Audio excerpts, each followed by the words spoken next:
উতলি মুতলি বকো আকছিয়াৰ বড়ো সংগঠনৰ অধিৱেশনস্থলী এয়া দ্বিতীয় দিনৰ দৃশ্য। পুৱা বাথৌ আৰ্যৰ পিছতে কৰা হয় পতাকা উত্তোলন। আনফালে বড়ো চিকলাৰ খামচিপুঙৰ সুৰত গুঞ্জৰিত হৈ পৰে বকোৰ আকছিয়া। শনিবাৰৰে পৰা আৰম্ভ হোৱা অমৰ জ্যোতি যুৱক সংঘৰ খেলপথাৰত অনুষ্ঠিত হৈছে ৫টাকৈ বড়ো জাতীয় সংগঠনৰ বাৰ্ষিক অধিৱেশন। এইবেলি আকছিয়া শাখা বড়ো জাতীয় পৰিষদৰ অভ্যৰ্থনাত ৪১ সংখ্যক বকো আঞ্চলিক বড়ো জাতীয় পৰিষদ, ২৮ সংখ্যক বাৰ্ষিক আঞ্চলিক বাথৌ মহাসভা, ৬৭ সংখ্যক বকো বনগাঁও মৌজা বড়ো জাতীয় পৰিষদৰ আৰু ৪২ সংখ্যক বাৰ্ষিক অধিৱেশন বকো বনগাঁও প্ৰাথমিক বড়ো সাহিত্য সভাৰ লগতে অনুষ্ঠিত হয় ৩৬ সংখ্যক বকো বনগাঁও বড়ো কৃষ্টি সংঘৰো অধিৱেশন। উল্লেখ্য যে আটাইকেইটা সংগঠনৰ নেতৃত্বই একত্ৰিতভাৱে উদযাপন কৰা অধিৱেশনত জাতীয় জীৱনলৈ অৰিহণা যোগোৱা কেইবাগৰাকীও অক্লান্ত কৰ্মীলৈ জনোৱা হয় সন্মান। অন্যহাতে অধিৱেশনৰ পৰা আহিল সুখবৰ। বকো বনগাঁও বড়ো জাতীয় পৰিষদৰ কাৰ্যালয় তথা আন্তঃগাঁথনি নিৰ্মাণৰ বাবে ১৫ লাখ টকা ঘোষণা BKWACৰ। অধিৱেশনত অতিথিৰূপে অংশ লৈ বৃহৎ ঘোষণা বড়ো কছাৰী কল্যাণ সাহিত্য সাহিত্য পৰিষদৰ ডেপুটি চিফ ৰমিঅ' পি নাৰ্জাৰীৰ। ইফালে এই আৰ্থিক সাহায্যৰ ঘোষণাৰ লগে লগে উৎফুল্লিত হৈ পৰে সংগঠনৰ নেতৃবৰ্গ। বকোৰ পৰা Dhanmoni Medhi report, MT news. আজি বকো আঞ্চলিক বড়ো জাতীয় পৰিষদৰ ৪১ সংখ্যক বাৰ্ষিক অধিৱেশন আৰু বকো আঞ্চলিক বাথৌ মহাসভাৰ ২৮ সংখ্যক বাৰ্ষিক অধিৱেশনৰ দ্বিতীয় দিন। আৰু আজিৰ দ্বিতীয় দিনটোত আমাৰ প্ৰথম কাৰ্য আছিলে যে বাথৌ থানচালিত বাথৌ আৰজ, তাৰ পিছতে আমাৰ পতাকা উত্তোলন কাৰ্যসূচী আজি আমি ইতিমধ্যে সমাপন কৰিছোঁ ৰাতিপুৱা ১০ বজাত। আৰু আজি বকো আঞ্চলিক বড়ো জাতীয় পৰিষদৰ লগতে বকো আঞ্চলিক আমাৰ বাথৌ মহাসভা, তাৰ লগতে আমাৰ বকো বনগাঁও মৌজা বড়ো জাতীয় পৰিষদ, বকো বনগাঁও কৃষ্টি সংঘ, বকো বনগাঁও প্ৰাথমিক বড়ো সাহিত্য সভাৰ পতাকা আমি একেলগে আজি উত্তোলন কৰোঁ।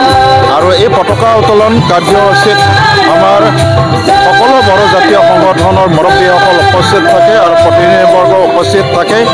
আৰু পতাকা উত্তোলনৰ পিছতে আমাৰ এই অধিৱেশনৰ সংগতি ৰাখি আমি গছ পুলি ৰোপণ কাৰ্যসূচী অনুষ্ঠিত কৰিছোঁ। ইতিমধ্যে এইটো সমাপন হৈ গ'ল। আৰু আজি আমাৰ গছ পুলি ৰোপণৰ বাবে আমাৰ এজন লেখক, বুদ্ধিজীৱী আৰু এই সময়ত বন বিভাগৰ এজন অফিচাৰ তেখেত প্ৰহ্লাদ বড়ো ডাঙৰীয়াক আমি আমন্ত্ৰণ জনাইছিলোঁ। তেখেতে আহি আজি গছ পুলি শুভাৰম্ভ কৰে, ৰোপণ কৰিলে। তাৰ লগতে আমাৰ বকো আঞ্চলিক বড়ো জাতীয় বকো বনগাঁও বড়ো জাতীয় পৰিষদ উপসভাপতি নলনী কাকলাৰী ডাঙৰীয়াও তেখেতৰ লগত সহায় সহযোগ কৰে। আৰু এই পৰ্বটোৰ পিছতেই আমাৰ কালচাৰেল ডেমনষ্ট্ৰেশ্যন প্ৰগ্ৰেম আমি অনুষ্ঠিত কৰিছোঁ ১০ বজাত। তো এতিয়াও এই প্ৰগ্ৰেমটো চলি আছে।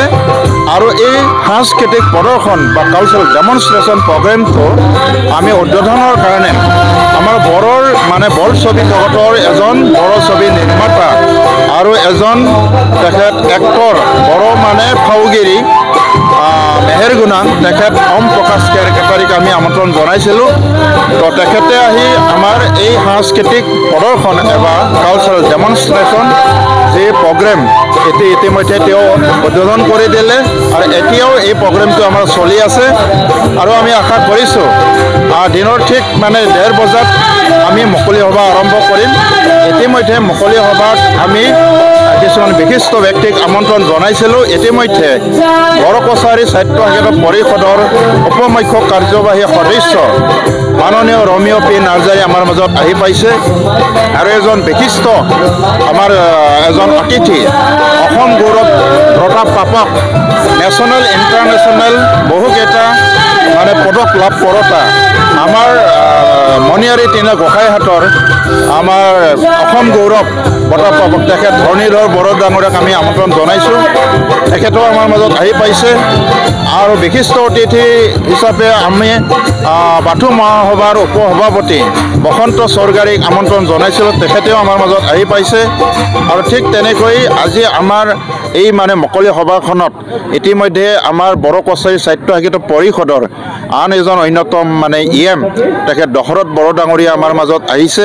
তাৰোপৰি আমাৰ ৰাভা হাছং সাহিত্য সাহিত্য পৰিষদৰ ex-EM আৰু বৰ্তমান পাৰিষদ নগৰমল স্বৰ্গীয়াৰী ডাঙৰীয়া আৰু ৰাভা হাছঙৰে অন্যতম আন এজনী পাৰিষদ তেখেত মিনতী বড়ো বাইদেউ আমাৰ মাজত আহি পাইছে। ইয়াৰ উপৰিও আমাৰ বিশিষ্ট অতিথিসকল আহি আছে আৰু বড়ো কছাৰী সাহিত্য সাহিত্য পৰিষদৰ আন এজন EM আমাৰ মাজত তেখেত উপস্থিত হৈছে।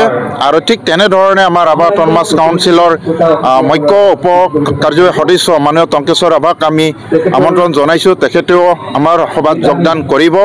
আৰু BTRৰ চিফ মাননীয় প্ৰমোদ বড়ো ডাঙৰীয়াও তেখেতেও আজিৰ মুকলি সভাত অংশগ্ৰহণ কৰিব। গতিকে আমাৰ মুকলি সভাখন যি সুস্থ এইটো বাঢ়িব। আমি আশা কৰিছোঁ যে এই